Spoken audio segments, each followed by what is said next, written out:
A conversation can change your life. We are two ordinary women looking to have extraordinary and authentic conversations. Our desire is for this to be a place where all are welcome, to come as you are, willing to emotionally grow, gain confidence, and tap into your internal wisdom. When you know and utilize your strengths, the capacity to be forgiving, kind, and encouraging is increased exponentially. We all have amazing strengths and positive attributes.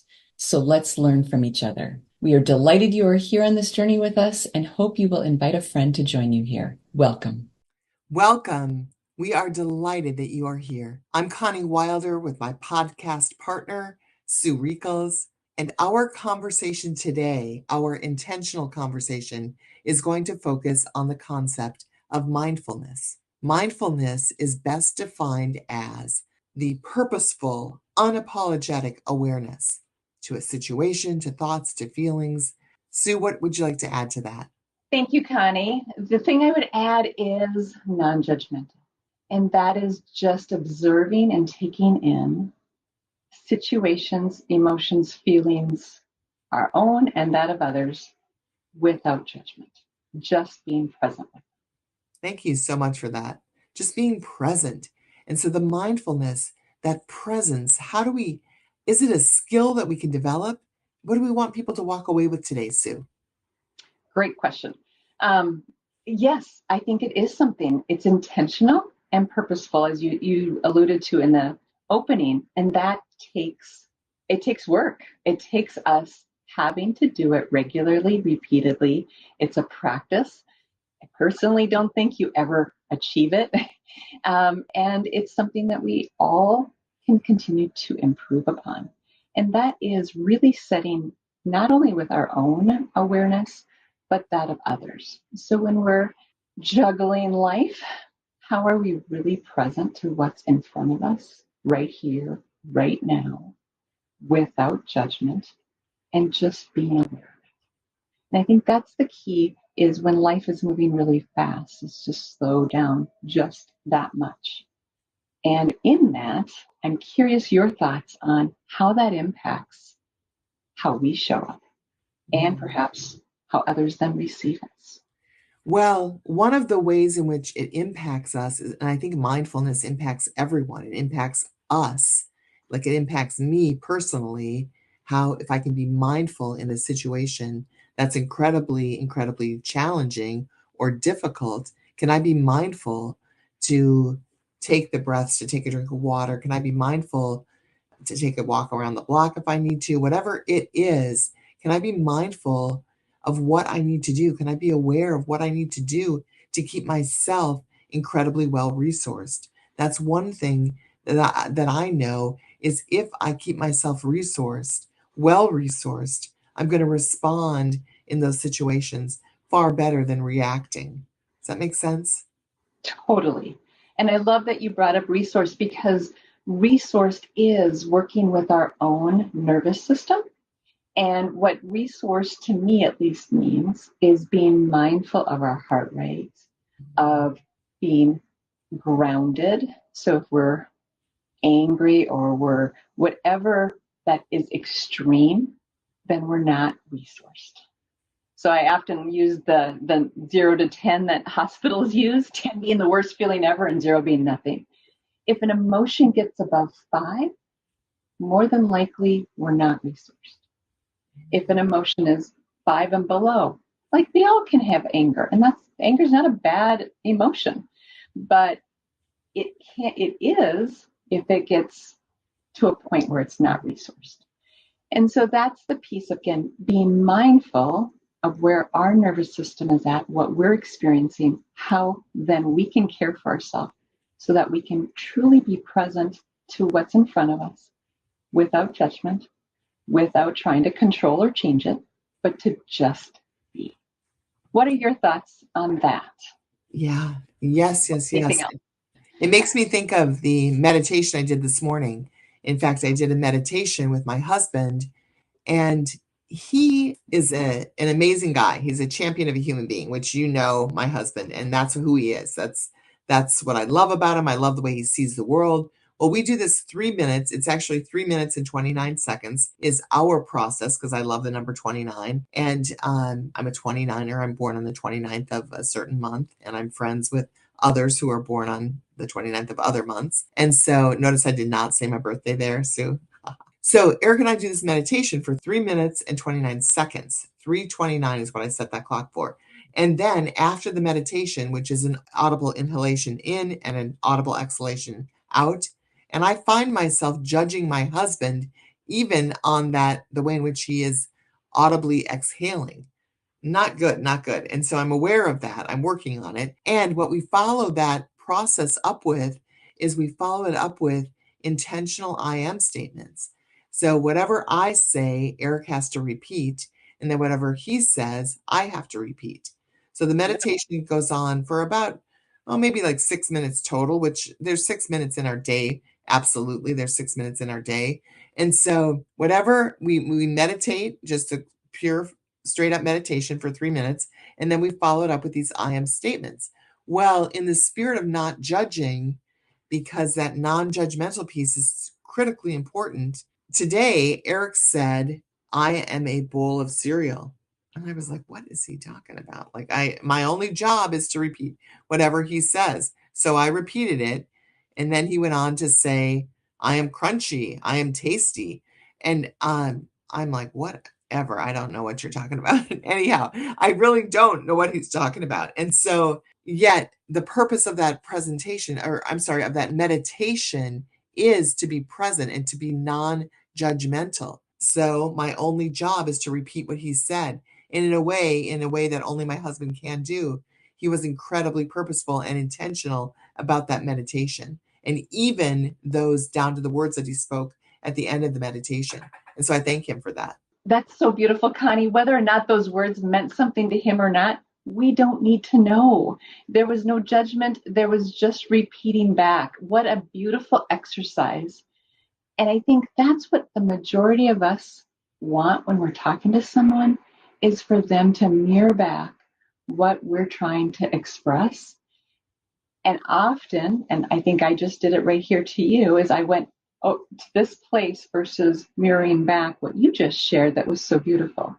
And it's so easy to do, like we're thinking about something 5 steps ahead versus just staying present to the moment of, like, Connie just shared this beautiful exercise with her husband, not putting meaning to what happened, but just the fact, and I love that it happened this morning as well with this podcast recording this afternoon. And so just noticing that piece and repeating back and following their lead.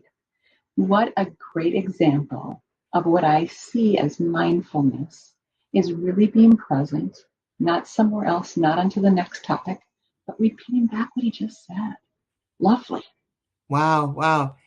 Sue, I've never thought about those I am statements being part of the meditation, so mindful in those, yet you are precisely and spot on. That's exactly what they are. And so we're getting more than we bargained for with that meditation. I got to go meditate right now. Well, you're encouraging me to do the same thing. And it's 3 minutes. 3 minutes, and whatever your favorite number is, pick that number and go for it. Yeah. 1 to 60, man. It's a good meditation. Thank you for sharing that. And that brings to mind, though, is mindfulness more than that? Like with humans, does it encompass anything else? What are your thoughts on that, if it is broader? And that's the beauty of it. Mindfulness is one of those things that we can get incredibly focused on, or we can go 30,000 feet. And the mindfulness definition, that purposeful awareness, that purposeful non-judgmental awareness, what does that mean to me? What does that mean to you? Like, that's the thing. There's a lot of leeway in mindfulness. And it's easy. It's almost like yoga. Like, until I've done yoga, I feel like, oh, I'm on the outside of yoga. Well, I haven't done yoga for a while, so I've got to get back into it. The last time I did it was spring break. And yet, spring break, like, how long ago was that? It was months ago. It was this year, but it's been a long time, many, many months. And so it's easy for me to get on the outside of what mindfulness is and on the outside of what yoga is. And so I think mindfulness can be so many different things to so many different people. And yet, how do I put my own awareness on mindfulness, my own thoughts, my own feelings? How do I do that? And what is the result of that? Sue, how do you characterize or classify or describe mindfulness to you? And how do you use it in your own life? I think there's so many things in life that just happen that we're not even aware of. Breathing is one of them. We do it all day long, but how many of us actually recognize the breath? Unless we intentionally take a breath. And then we can notice, how deep is it? How shallow is it? Again, just noticing, no judgment, nothing of it has to be a certain way. It's just noticing it. So I think there's a lot of things we miss in life when we aren't aware or we don't take this mindful step. Eating would be another one that comes to mind. How often do we just eat without the mindfulness of texture, temperature, quantity, how fast we're chewing, all those pieces, but how rich life becomes when we start to be aware and mindful of all these things that just happen automatically, whatever word you want to use, and how much of life just kind of passes us by without us even being aware. Oh my gosh. I mean, I'm feeling like I want to take a moment and meditate for a minute, but we're on a podcast here, so we'll keep talking. Wow, wow, wow, wow. And so you mentioned the breath and you mentioned food, and those are two examples of enormous opportunity for most human beings, these darn human suits, for most human beings to be mindful and aware of what we're doing. In fact, what the words that we use as well around breathing, for example, you mentioned that that's autonomic until we start taking a sense of how deep are we breathing. Is it shallow? Is it not shallow? Also, the words take a breath. That means we're taking a breath.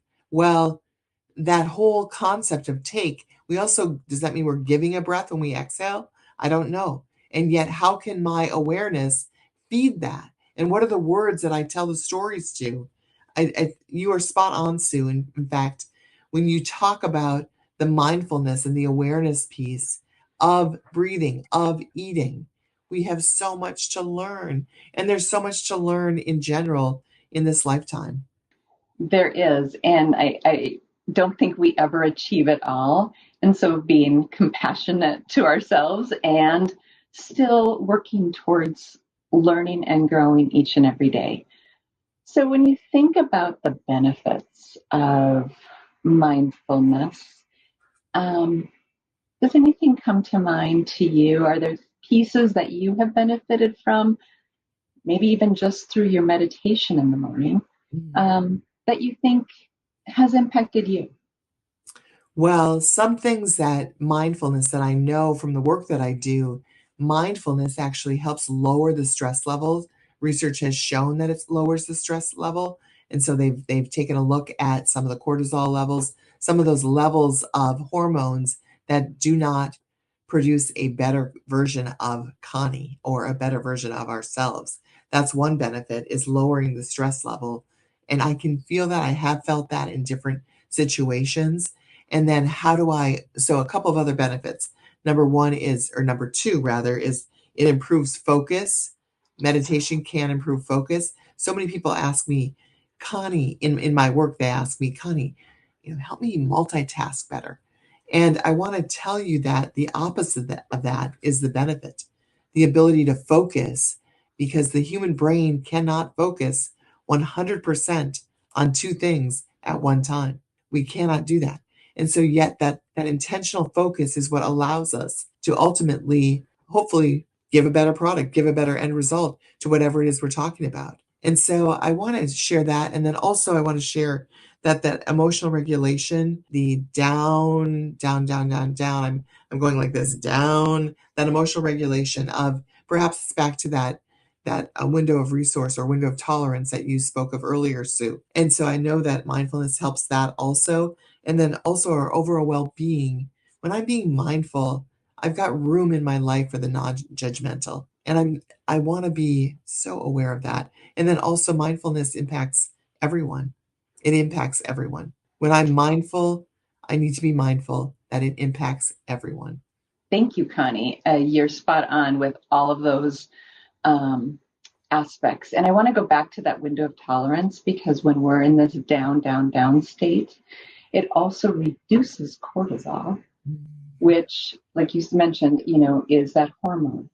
But we also then are open to the good feeling drugs, like that are natural hormones, the dopamine, the serotonin, because in that we can look at gratitude and just being mindful of these things instead of judgmental. And every time we do this practice, studies also show it changes our neurology. So over time, it becomes easier, but it also actually rewires our brain. And I know we continue to talk about that. And it's true. All of these practices really do change our neurology. So it does become easier. It's not something that is always easy, but it does take that intentionality. And lastly, you're spot on again with it impacts every relationship we have. So when we are coming from this framework, everyone we encounter will feel that we are truly present there, right in that moment with them. And again, none of us are perfect. So trust me, we're all going to have times when we're not. But when we are, the person in front of us is going to feel that. We are totally right there with them. And if we all did that, I just see these ripples out into the world of intentionality, but also mindfulness of who each person is, respectfully acknowledging and observing them as who they are, responding to them, that mirroring back of what they just said, so that again they feel and notice they are valued and appreciated. And I just, again, come back to that ripple effect. One affects many. Anything you want to add, Connie? I want to conclude with a question. And so for our viewers, I want to say thank you for being with us today. And then also, I want to ask you, where in your life are you being mindful? Love it. We'll end with that and give you some time to ponder. Remember, a conversation can change your life. We invite you to be the best version of yourself. When you feel better, you do better. We welcome hearing from you. To learn more about us, suggest topics to be discussed, or to reach out to